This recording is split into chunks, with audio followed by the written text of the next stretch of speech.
안녕하세요. 길몽 웰빙 치약 개발자 백일몽입니다. 오늘은 지난 시간에 이어서 선과 악에 대해서 좀 더 이야기해 보겠습니다. 지난 시간에 설명했듯이 사랑이나 자비가 선행이 아니라면 무엇이 진정한 선행인지 알아볼까요? 대부분의 사람들이나 단체들은 자기 편이 선이고 상대편은 악이라고 생각합니다. 남한은 북한이 악이라고 하고 북한은 남한이 악이라고 합니다. 법원에 가보면 원고는 피고를, 피고는 원고를 악이라고 생각합니다. 연애도 내가 하면 로맨스이고 남이 하면 스캔들이 됩니다. 자기 종교의 신은 성령이고 남의 종교의 신은 악령으로 간주합니다. 성경에서 보면 이스라엘은 선이고 나머지는 모두 악입니다. 일반적으로 도덕은 그 행위의 동기를 분석해서 선악을 구분하고 법률은 그 행위의 결과를 중심으로 옳고 그름을 구분합니다. 그러나 저희 선악 구분은 조금 다릅니다.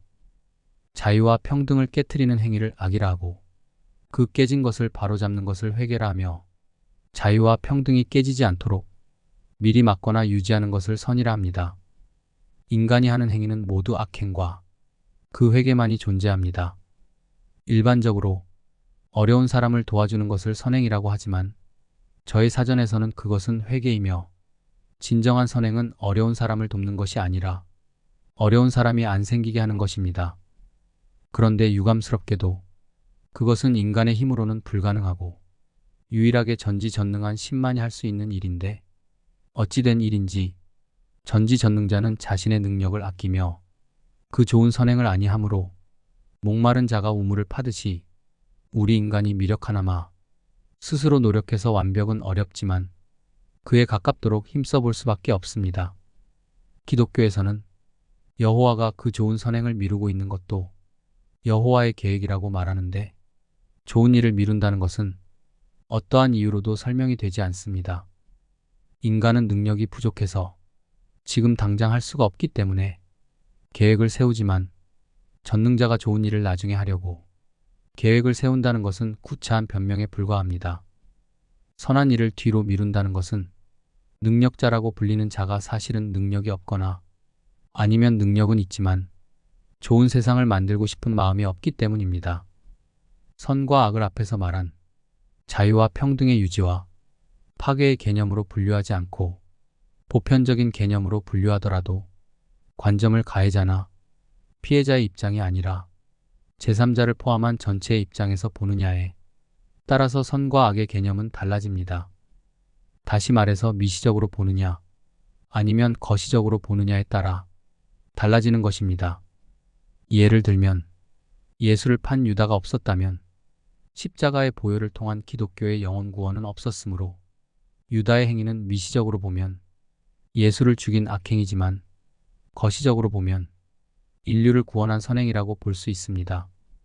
또 강도가 희생자의 입장에서는 악행이라고 보이지만 좀 더 근원적으로 바라보면 강도가 될 수밖에 없도록 몰아간 주변 환경을 만든 이웃 사람들이 원죄를 지은 것으로서 오히려 강도는 환경의 희생자라고 볼 수도 있으며 또 그가 있으므로 공권력의 존재 가치가 인정되고 실질적으로 경찰, 교도관, 판검사들의 실업을 막아주고 있는 것을 생각하면 간접적인 수혜자인 그들은 강도에게 감사해야 한다는 논리가 성립됩니다. 착한 사슴을 잡아먹는 호랑이를 악이라고 말할 수 없습니다. 사슴이 착하다는 것은 인간의 생각에 불과합니다. 사슴은 호랑이를 보면 도망이라도 갈 수 있지만 사슴은 도망가지도 못하는 연약한 풀들을 뜯어먹고 삽니다. 풀의 입장에서 보면 자신들을 괴롭히는 사슴을 잡아먹는 호랑이가 선이고 오히려 사슴이 악입니다. 임금이 목숨을 걸고 나라를 세웠는데 그것을 빼앗은 것이 민주주의입니다. 기업가가 피와 땀을 흘리며 창업했는데 기업의 존립을 위협하는 것이 노동조합입니다. 병균이나 해충이 인간을 괴롭힙니다. 그러나 병균과 해충은 자신들의 삶을 열심히 살고 있을 뿐이며 그들이 인간의 적이라고 해서 악이라고 말할 수는 없습니다. 그저 살기 위해서 서로 투쟁하고 있을 뿐입니다. 한 생명체가 열심히 혹은 잘 산다는 것은 다른 생명체가 못 살거나 죽어간다는 것을 의미합니다. 그러므로 우주 전체의 입장에서 바라보면 선과 악의 경계나 구분은 없습니다.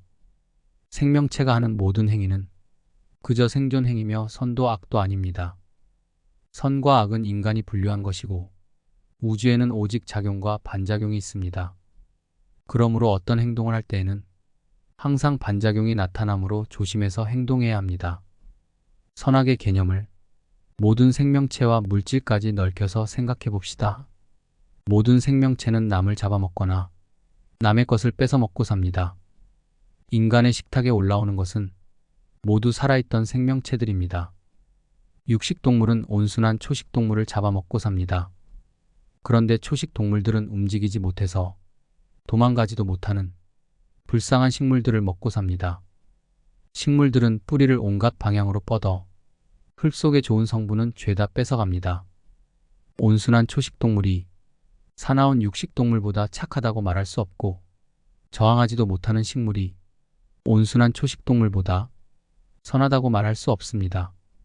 살아간다는 것은 누군가를 해치거나 남의 것을 빼앗는 것이기 때문에 살아있는 것은 아무도 착하다고 말할 수 없습니다. 그런데 이런 먹이사슬로 만들어진 생명 시스템이 자연 발생적이라면 몰라도 누군가의 작품이라면 엄청난 실패작입니다.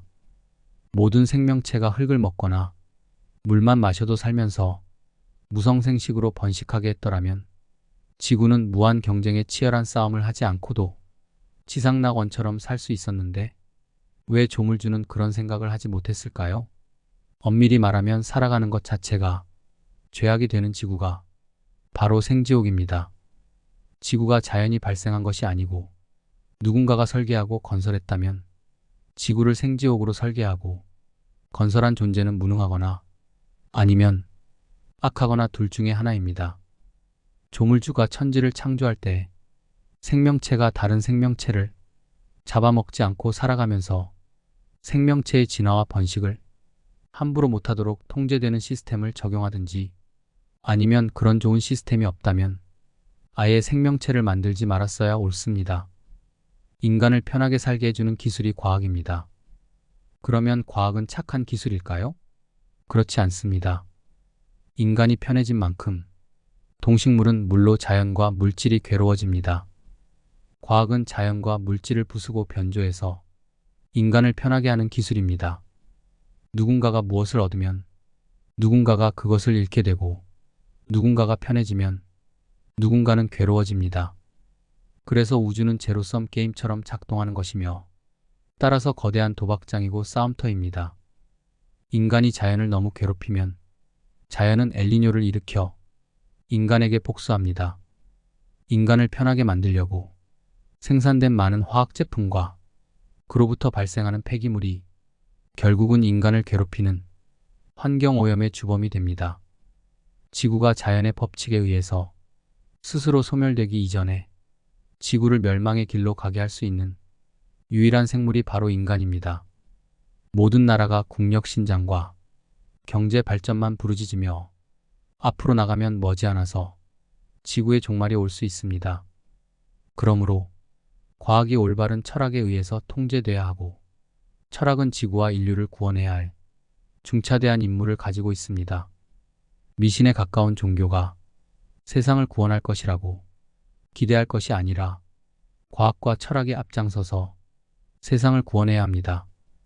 종교인들이 믿고 따르는 신이 지구를 지켜주는 것이 아니므로 인간이 스스로 지구를 가꾸고 지켜야 합니다. 생명이 살아있다는 것, 그리고 편해진다는 것은 누군가를 죽이고 또 누군가를 괴롭히는 것입니다. 그러므로 너무 오래 살려고 하지 말고 너무 많이 편해지려고 하지 마세요. 그러면 그만큼 더 죄를 많이 지을 가능성이 커집니다. 오늘은 여기까지 하겠습니다.